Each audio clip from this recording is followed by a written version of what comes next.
Colin, can you take us through the flea flicker play and just the excitement of being on the other end of that, and obviously it being a big spark for the team? Yeah, it was it's always when you get like a trick play like that, it's always a little bit of anxiety because it's a long developing play.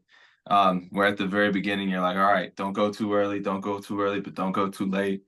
But the timing worked out perfectly, hit a big shot, got us down into the red zone. So yeah, I was just excited we called it. I was like, heck yeah, let's go. Do you like get dibs on that? Like as far as, or do they have it like, hey, Colin, you're going to be in on this play? Like for example, Mo had the one last week.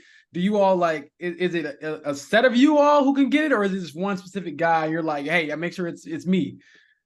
Now we make sure to spread the love. Everybody's got their own little thing. Mo had his, I got mine. We got, it's by committee. We kind of divvy it up.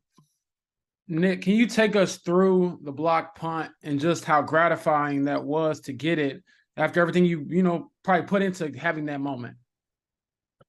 I would say it was definitely, something that was unexpected.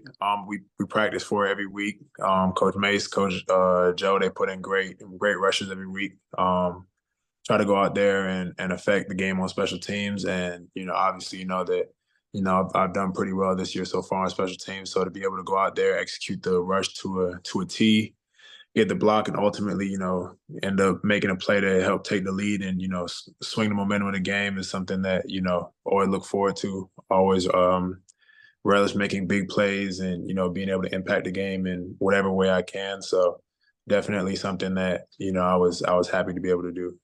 Who had the better blocked punt, you or Tony Brown? Uh I think I don't know. I think both of them were they were both crazy. I know, I think mine was, one that, it started our, the momentum swing to be able to, take the lead in the game. And then, his was one where, we saw something they did on film and, we were like, all right, this is gonna hit, this is gonna hit. Like we knew this one was gonna hit. And, I'm running down the field and I hear, the crowd and I look back and the ball is bouncing all over and Shengu goes and picks it up. So selfishly, I say myself, but he had a pretty good one as well. So